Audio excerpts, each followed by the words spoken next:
Next up, we have Peggy Olwell, and I believe this is a pre-recorded presentation, but do we have Peggy on the line?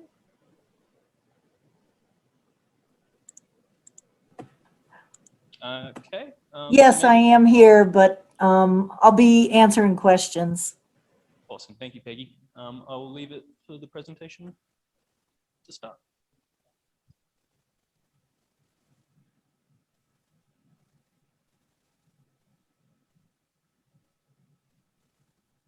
Good afternoon. My name is Peggy Olwell, and I'm the Plant Conservation and Restoration Program Lead for the Bureau of Land Management in the United States. I really wish I were with you in person, but in the COVID world, that's not possible, so we will do the best we can. I just want to say that if anyone has questions for me, please know that you can email me or Mandy Carr, and our emails will be at the addresses will be at the end of the presentation. And what I'd like to do today is share with you our experience of developing the United States National Seed Strategy. Like all of us, we are preparing for a changing world, and I know many of you have had extreme wildfires similar to what we're having in the United States, and tropical storms and hurricanes. We know that we're losing our native plant communities at a pace that is unprecedented. Just to give you an idea of what's happening here in the United States, that I'm sure is similar to what you're experiencing in other parts of the world, between 1980 and 2021, our billion-dollar weather and climate disasters totaled 291.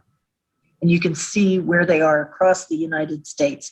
The southeastern part of the United States, Texas in particular, is definitely getting slammed with very expensive weather-related disasters. This diagram from NOAA shows that between 1980 and 2021, these billion-dollar weather and climate disasters cost about $1.9 trillion plus. And again, the majority of what you're looking at here is the southeastern part of the United States, Texas, Florida. You've got Puerto Rico below it, and the fire season in California last year has added to the costs of that, those disasters.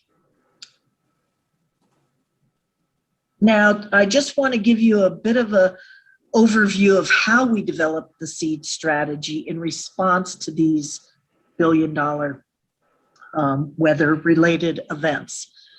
In 1999, there were several of us that developed the Plant Conservation Alliance. And the mission of that organization is to protect native plants by ensuring that native plant populations and their communities are maintained, enhanced, and restored. And we started out with probably 3 or 4 US federal government agencies. And we've built it up to 12 to 15 now, probably. We've got over 400 non-federal cooperators, and I can't tell you how important those folks are to getting the work done on the ground. It was through the Plant Conservation Alliance that we developed the seed strategy. We have a federal committee and a non-federal committee, and it was through the federal committee and several of our partners that are non-federal that we developed the seed strategy. This is just to show you the number of non-federal cooperators as of March 2021 across the United States that are the partners in this National Seed Strategy implementation. And I just want to show you that our Plant Conservation Alliance includes international colleagues in Canada, India, Mexico, Morocco, and the UK, and we welcome any and all participation from other nations around the world. We are happy to share whatever we've learned with you.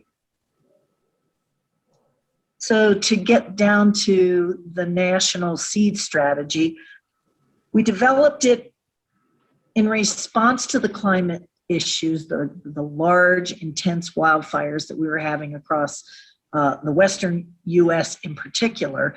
And I had a boss who came to me at one point and said, "Peggy, why are people telling me that the native seeds don't work?" And I said, "Well, because you can't take native plants from North Carolina and think that you can use them in Colorado, or even ones from the lowlands in Colorado and move them up to the mountains in Colorado." So we really had an education that we needed to do across the United States, but in particular with the folks that were using native seed, thinking they were using the right seed. Our vision is the right seed in the right place at the right time. There's lots of variabilities to why a seed might not work. The mission for our national seed strategy is to ensure the availability of genetically appropriate seed reserves to restore viable and productive plant communities and sustainable ecosystems. We developed it through this partnership through the Plant Conservation Alliance, and we spent probably 6 months in 2014 developing it.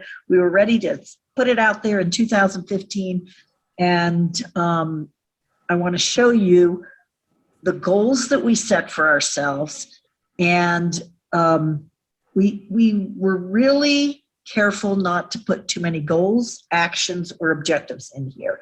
And you can see there were 4 goals: assess the national seed needs and capacity to meet goals, conduct research to provide genetically appropriate seed reserves and improve seed production, develop tools that enable improved ecological restoration by land managers, and communicate and do outreach to engage staff and stakeholders. We really didn't want to have too many goals in this first version of the seed strategy. We wanted to be very realistic about what it, and focused on what it is we needed. In those 4 goals, I think we have 15 objectives and 51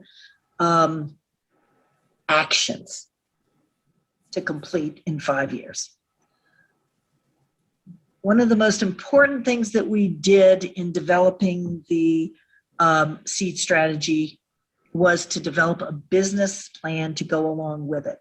And I would recommend, if we did it again, that we put the seed strategy business plan right in as part of the seed strategy.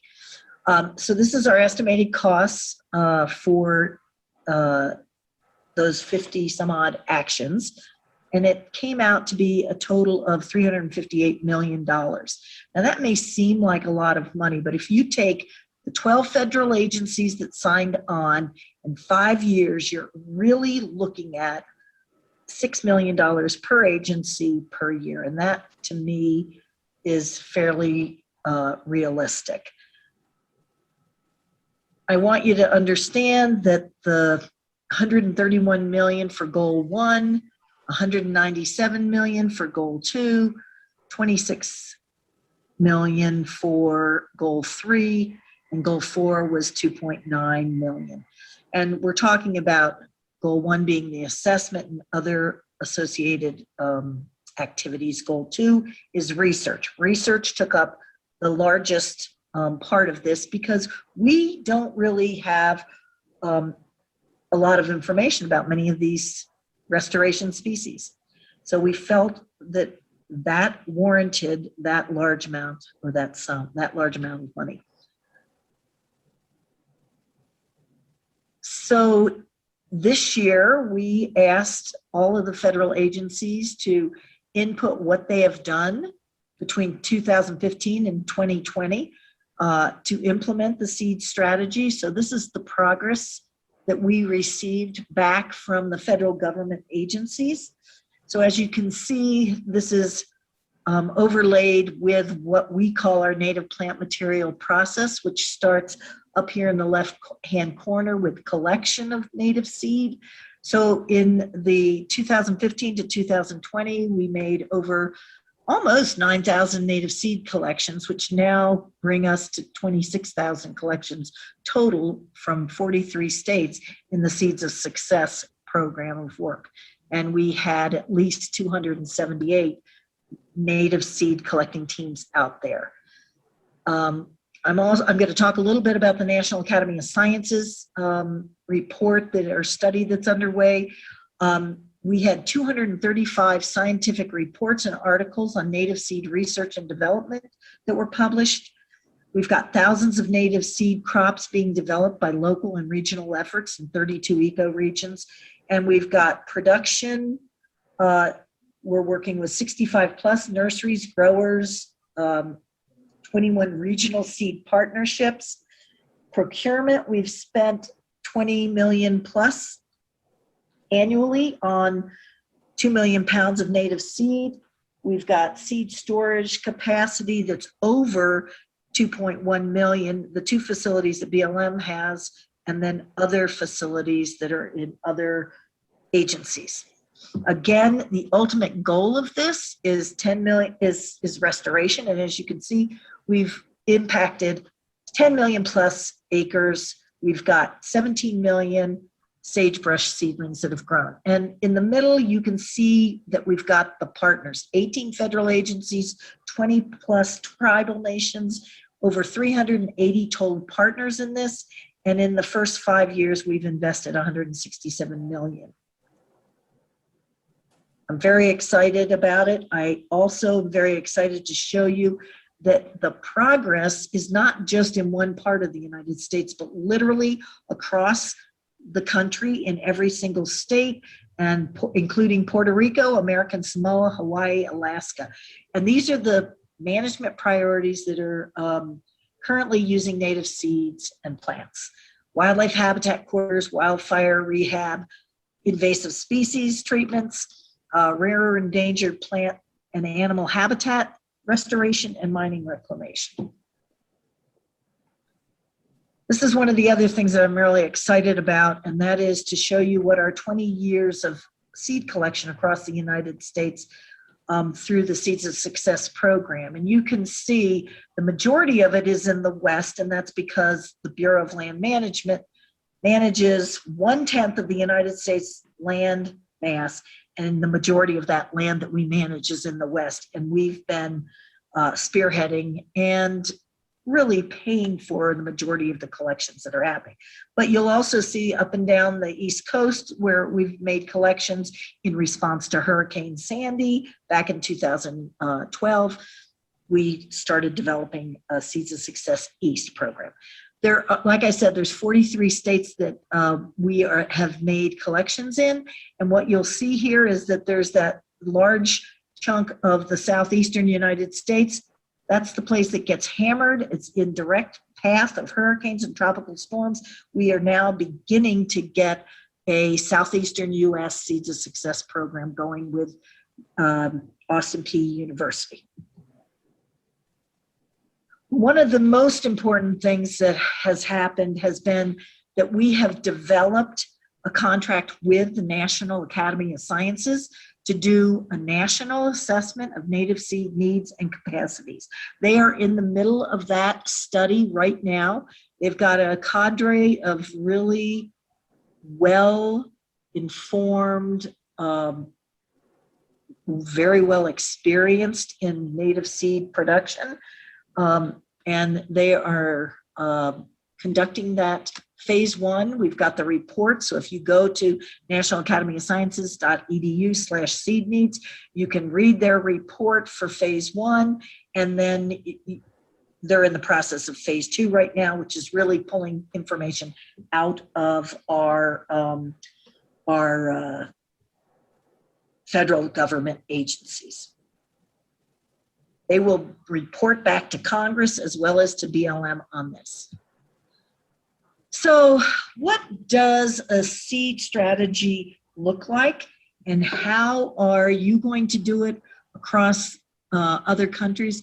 And I would say that the successful implementation of a seed strategy, a national seed strategy, would be a nationwide network of seed collectors, of seed researchers, of seed growers, of collectors and seed storage facilities, as well as an influx of money, and with the ultimate goal being here, restore native plant communities. As you can see in this example, this is our Great Basin Native Plant Program. Partnerships are the key to it. What are the lessons learned? I would say the most important thing you could do is develop a business plan for the strategy, with the strategy, put it in the back of the strategy. You need to identify the actions and funds needed. You need to build a restoration economy with it. I would say, secondly, you need to communicate the importance of the strategy, because you need to educate these policymakers and funders. They really don't understand that plants are the true green infrastructure, and that they are important for us building resilient native plant communities. I would say collaboration is the other really important thing. There's enough work for everybody to be doing, and I would avoid duplication of efforts. And then last, I'll leave you with conducting a national assessment of your seed needs is important, so that you can build that restoration economy. You're going to get the native seed, you're going to get them out on the ground. You don't want to be growing them and then not have any place to put them. So make sure you've got that national assessment of seed needs, and that it's regionally developed, what those seed needs are. I want to acknowledge my team of folks, Mandy Carr, Anna Lindquist, and Reagan Murray, who helped put this, the materials together for this presentation. And again, thank you for the opportunity to speak with you. And have a good conference, and I wish I was there with you. Maybe next time. Thank you, Peg.